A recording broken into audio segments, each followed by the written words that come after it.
Thank you, Andrew. And hey, everybody at home, all over the world. Welcome back. I'm so happy to be here today.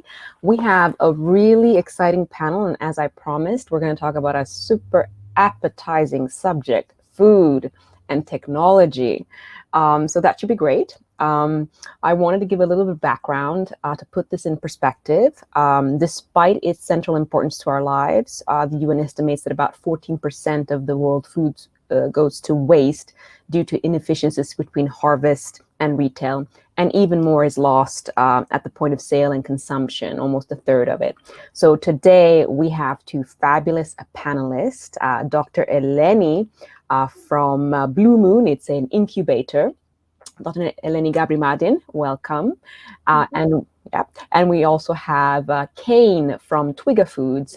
So he's the Chief Technology Officer at Twiga, basically a food logistics company, but a fairly complicated and advanced one that I know that Kane will let us know and give us the details on how they operate.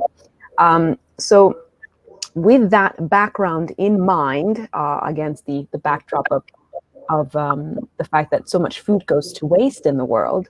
The pandemic also, we know, could possibly disrupt supply chains.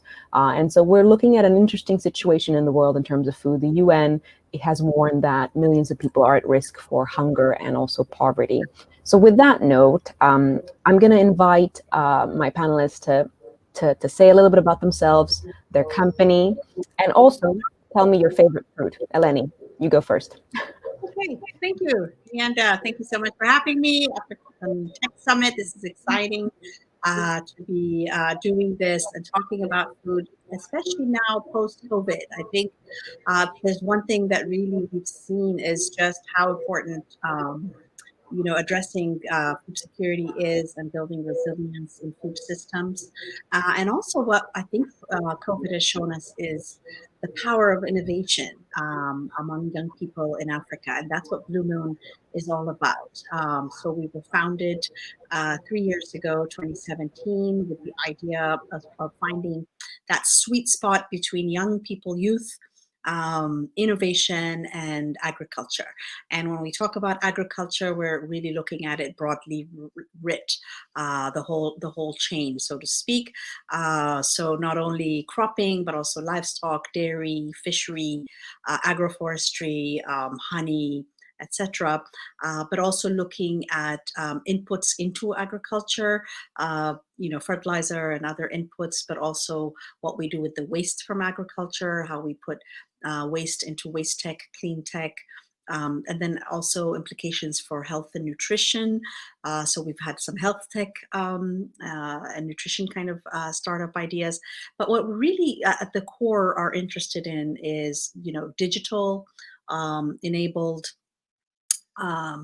innovative, scalable, and people impact in the companies that we identify and nurture, incubate, and launch as businesses. So to date, we've incubated 87 startups. That's a pretty huge number.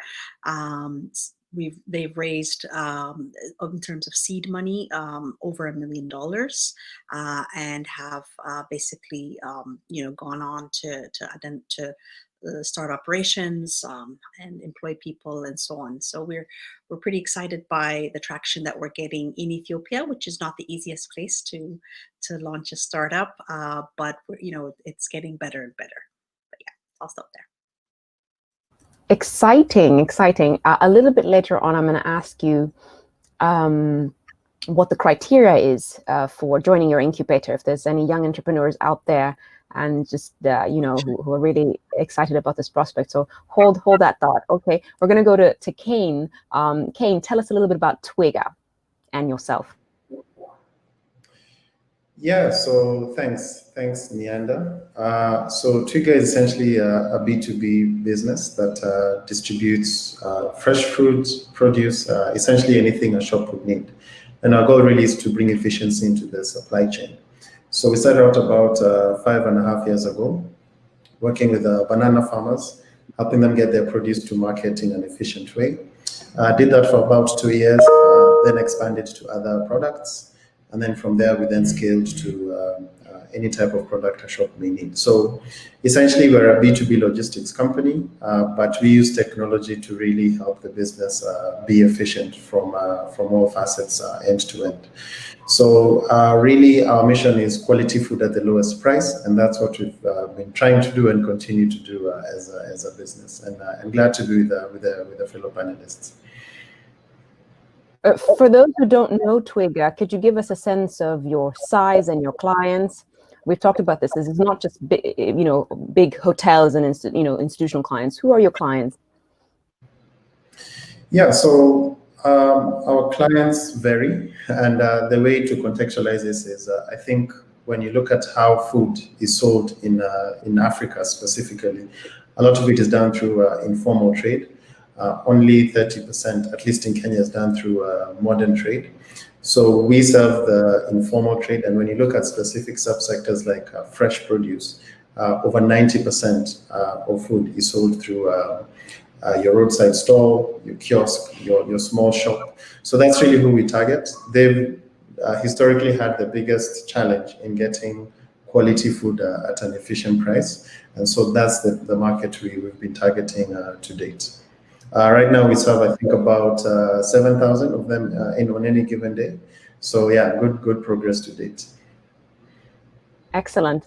This is very, very, very interesting. We skipped something that I'll take a lead on. So my favorite fruit is passion fruit. Eleni, favorite fruit? Mango. Okay. Mango. I would say bananas, because that's what we started. So that's my go-to fruit.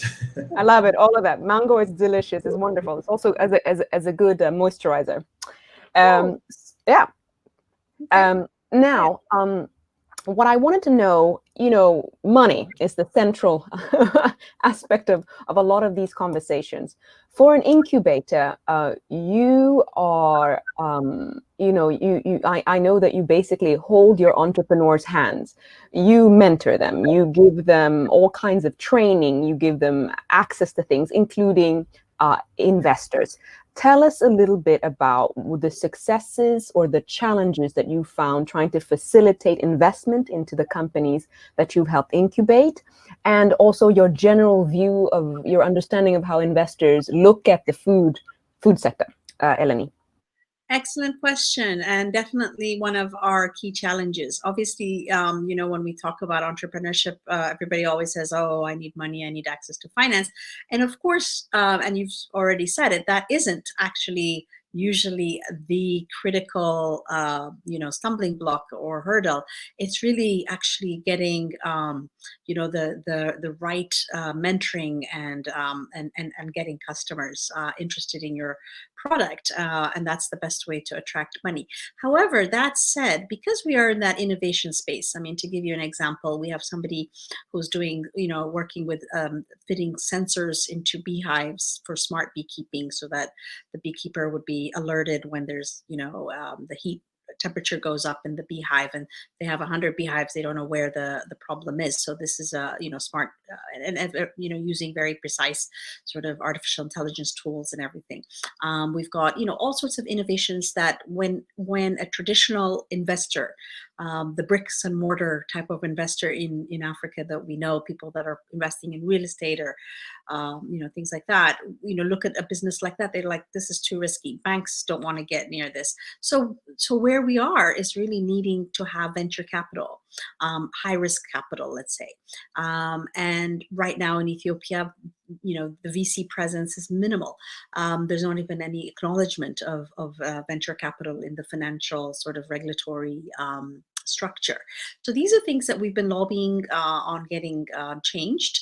But while we're waiting for VC capital to kind of move into Ethiopia, we can't wait. So where are we going? So what we've been working on is working with angel investors. So we've recently launched the Addis Ababa Angels Network, because that risk capital that comes, at a $50,000 ticket is not just the money, but it's the mind share of somebody who's seasoned, an angel, a business angel who has been has domain knowledge, has sort of business acumen, and can work closely with companies. So for us, that's kind of where we are now really focused on, is building this tradition and interest in angel investing, which, by the way, is also not so obvious either. Although people regularly invest in a beauty salon or a cafe or a taxi, they'll buy a bus, taxi van, whatever, minivan for their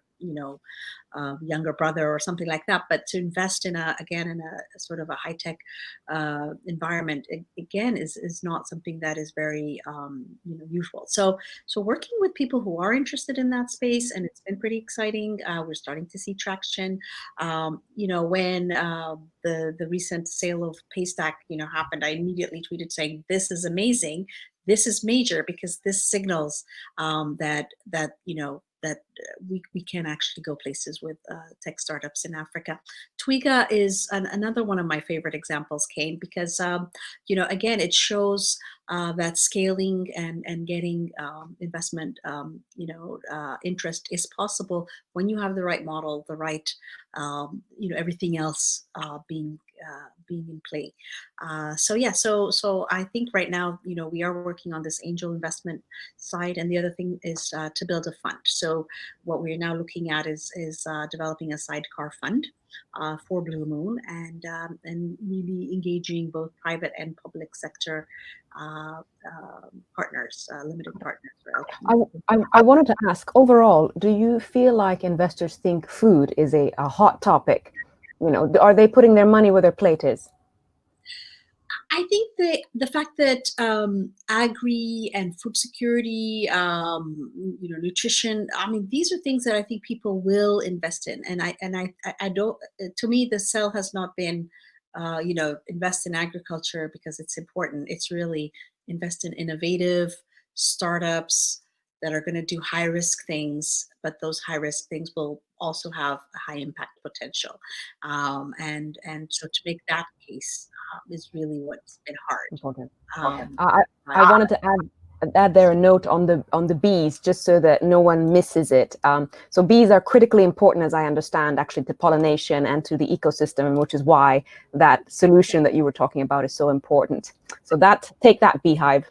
So I'll go to Kane now. Kane, can you tell us a little bit about, for those who don't know Twiga again, when you guys were founded, and a little bit about your process, as Eleni mentioned, getting funding, how challenging or successful that was.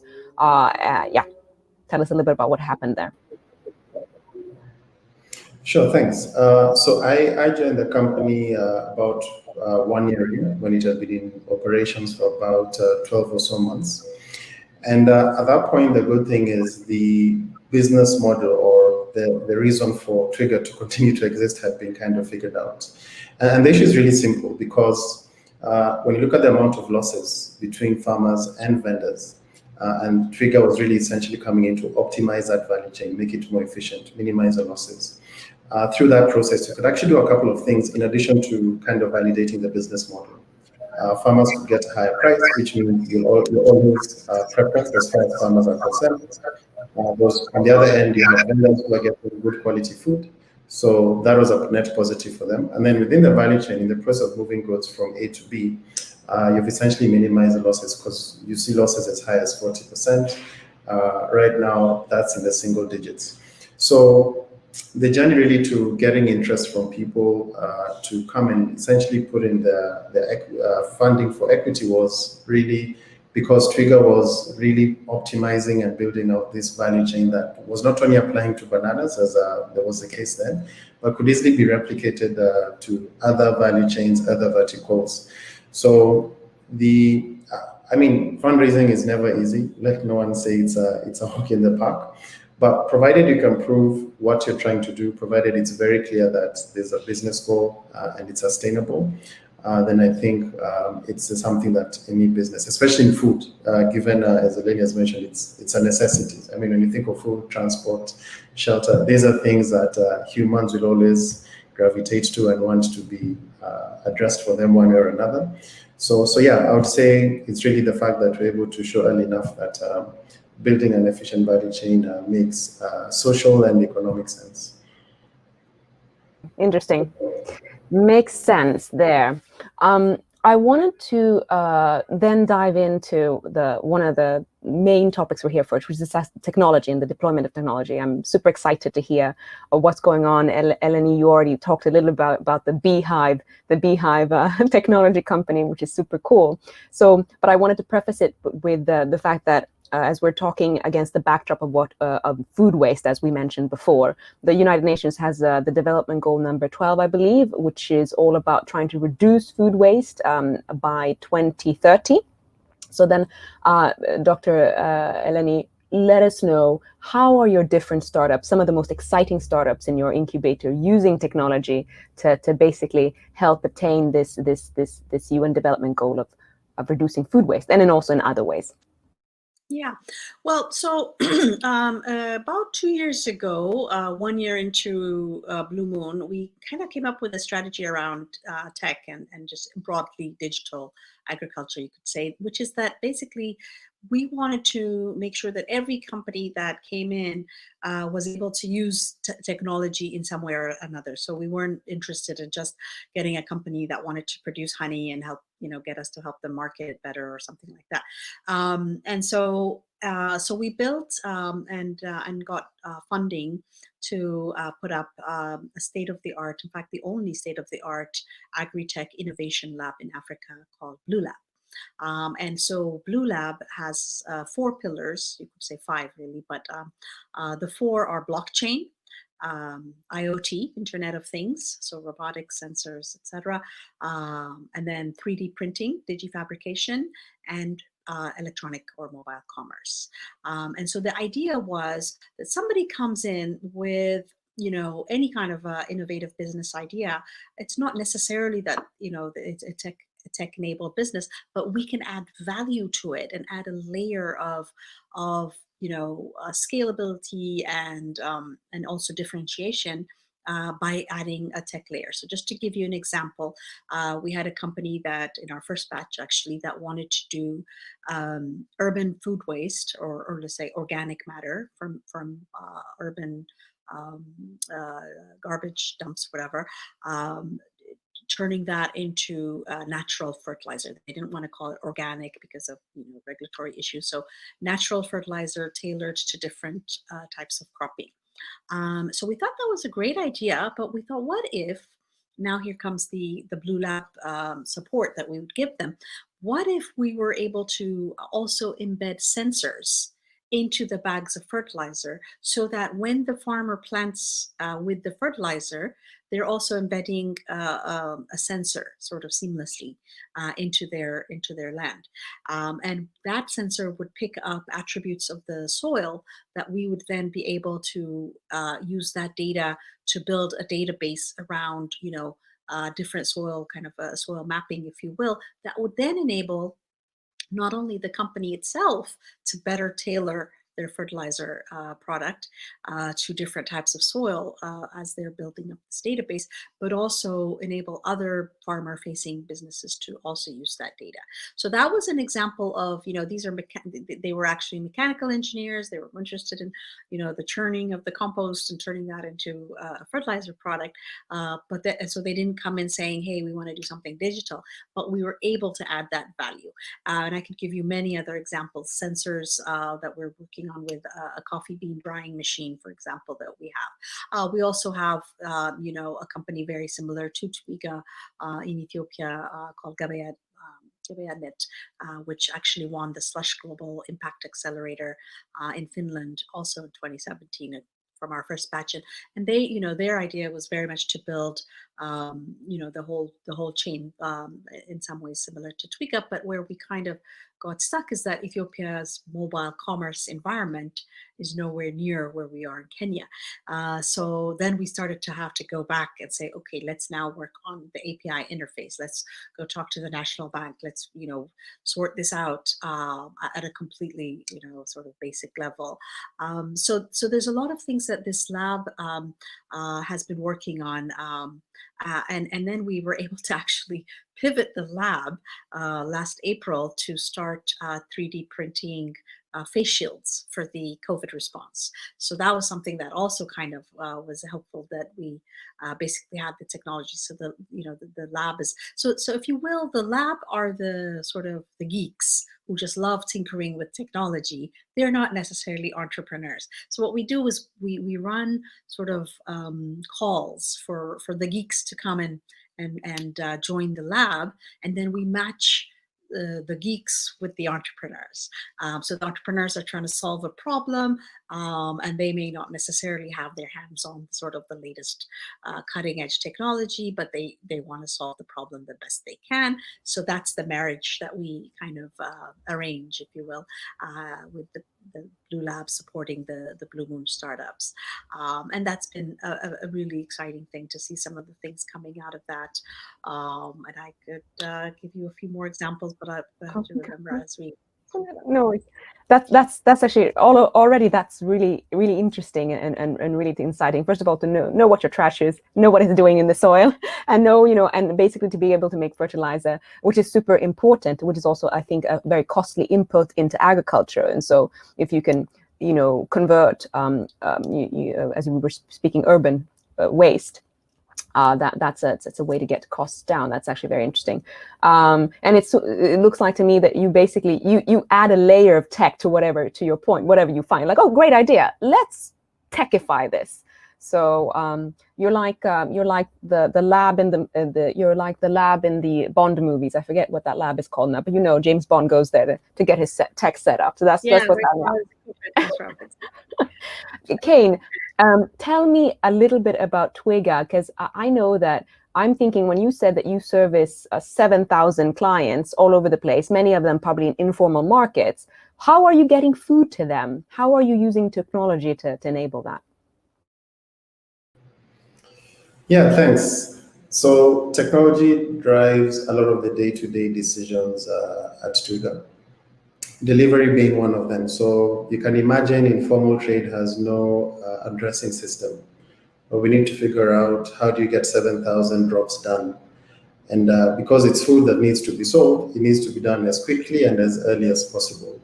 So that's one of the areas where technology really shines for us. So every day by 6 p.m., we receive all the orders.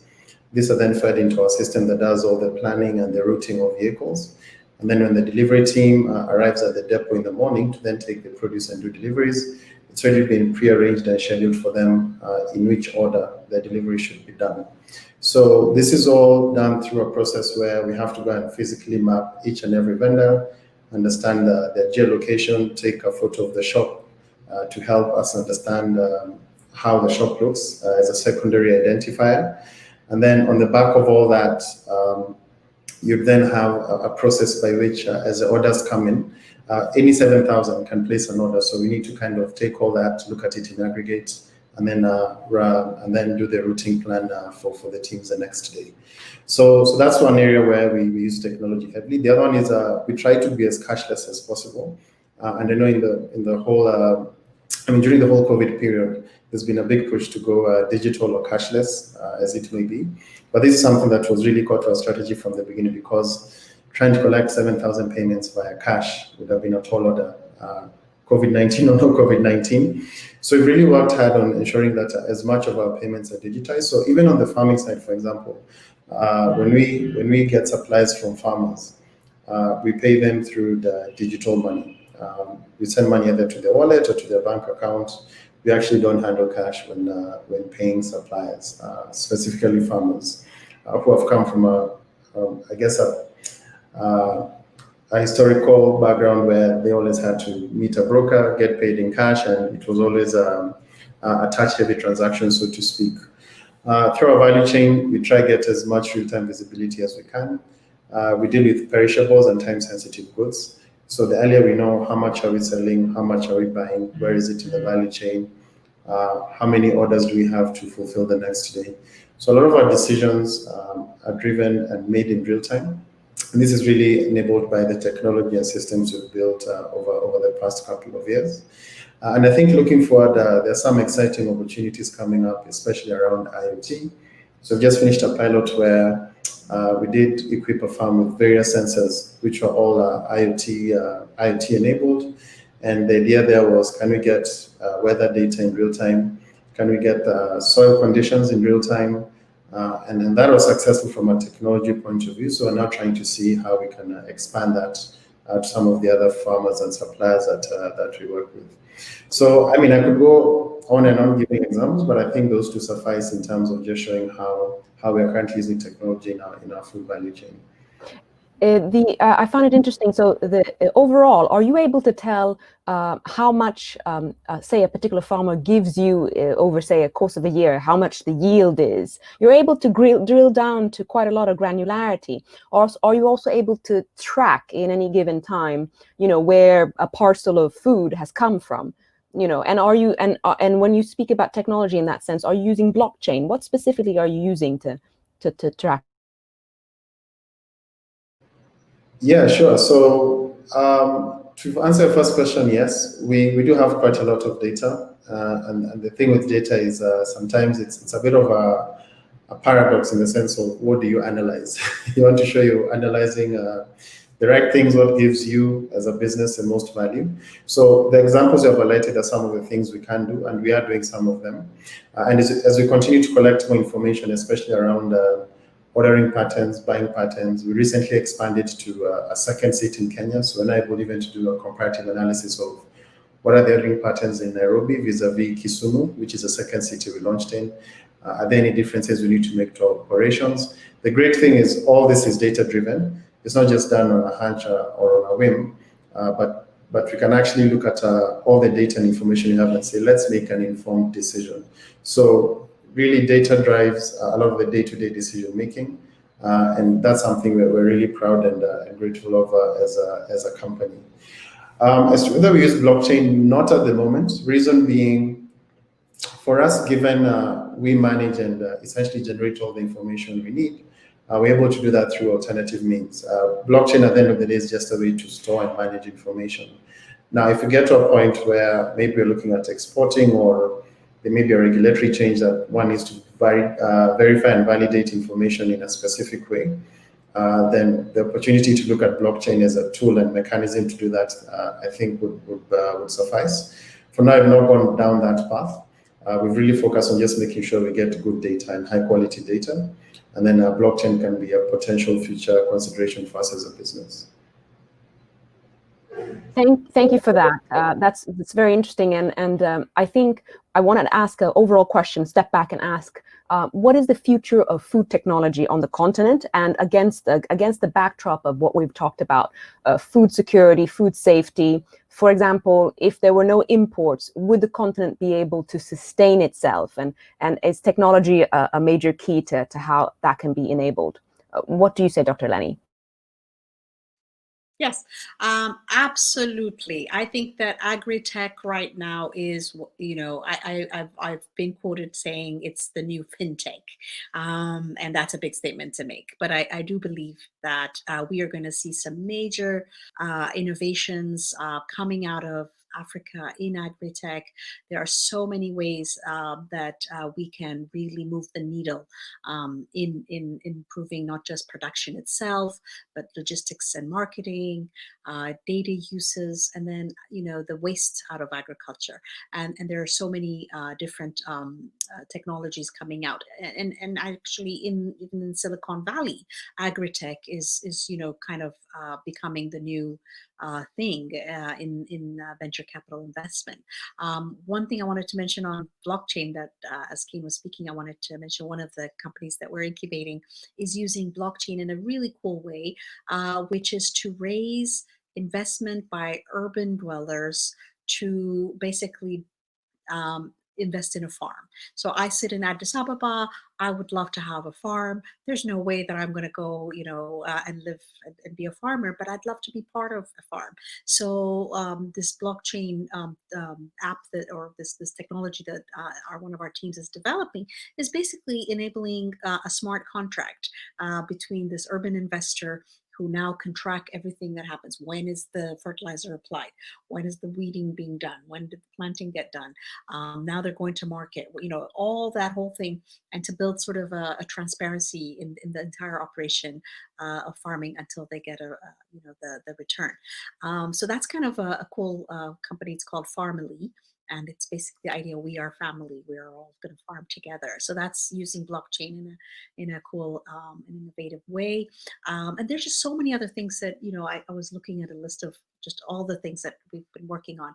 Hydroponics, a company called Grow Hydro that's built vertical farming, and not just for people in rural areas, but for urban condominium dwellers, so urban farming. So on the balcony of these condominiums that are being built by the government as public housing, where really there's a huge number of, just thousands and thousands of units.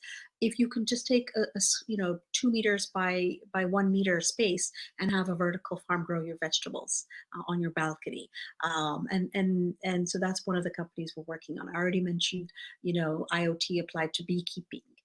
We have another company which has actually raised quite a bit of money and is working on a live animal market. So uploading information from cattle yards, because we have the largest livestock holding in Africa. How can we disrupt the livestock market? This is a multi-billion-dollar market, and so applying that technology there. So there are so many different applications in agrotech, and I just think right now it's explosive, and we're going to see in the next years just some amazing innovations. First of all of that is very, very interesting, especially since I think there have been many programs done where you interview people on the street and you ask them, where does your food come from? Where does your cheese come from? And people say the store. And for example, Farmily that you mentioned, that gives people a sense of actually, where does your food come from? How much does it actually take to bring it to your table? And it gives people a sense of perspective. I really thought that was very interesting. I want to just emphasize the question about, though, do we have a sense if the continent will be able to sustain itself in terms of food if there was no food aid or food import? I know that's data that may not be readily handily, in our heads, but what's your sense, Dr. Eleni, quickly there? So coming to that really important question, Nianda, I mean, if I recall correctly, Africa imports $30 billion worth of food. And I don't think that's going to change in the immediate future. Yes, we are making advances, and there are exciting innovations that are emerging, but unfortunately, I cannot tell you that Africa, even with all the technology we are currently working on, will in the next 5 years be able to sustain itself. Now, do we have the potential to become a breadbasket and food self-sufficient? Over a decade, maybe. There are countries, Burkina Faso, Ethiopia itself, and several other countries like Senegal and others that have really shown, Rwanda, that are really increasing agricultural productivity, yield. I mean, it's a yield story. How can we increase yield and achieve the kinds of yields that you see elsewhere? And so, yeah, this is the challenge. I don't think we're quite there yet. So I guess my answer is not as optimistic as I'd like it to be. Oh, okay, it's a journey. It makes sense. It's a journey. Kane, this is a related question, and you're also welcome to address if you had anything to add on that question about sustainability, or whether Africa can sustain itself. But is the continent ready to deal with climate change? And interestingly enough, I think this feeds into what you do. And does your company, do you take pains to diversify your food supply chain just in case there's any kind of disruption? I know that there are two questions baked into one. One is climate change, and the other one, how have you handled potentially diversifying a supply chain to make sure that's not disrupted by anything, whether it's a pandemic or climate change?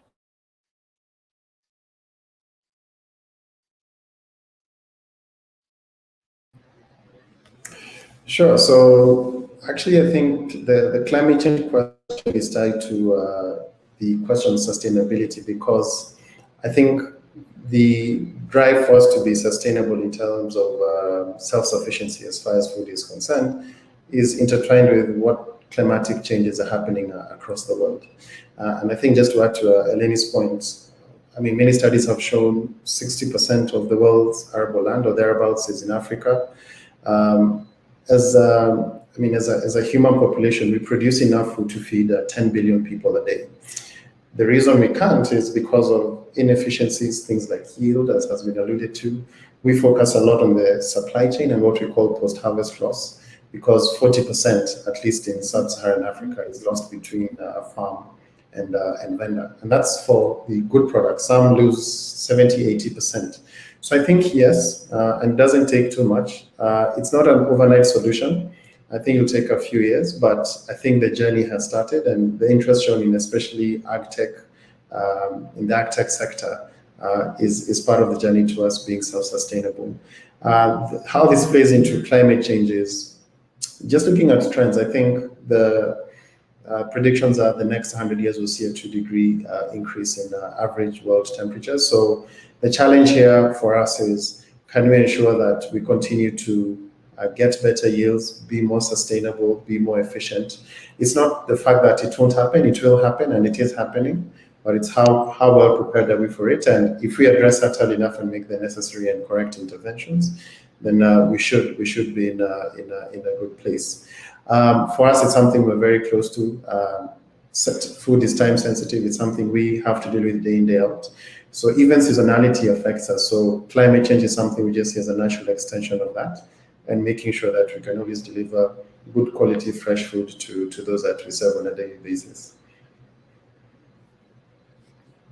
I got it there. So basically, if we can really use technology to cut down on inefficiencies, loss, waste, and increase yields, first of all, the continent, even the world, could be completely self-sustainable. Makes sense.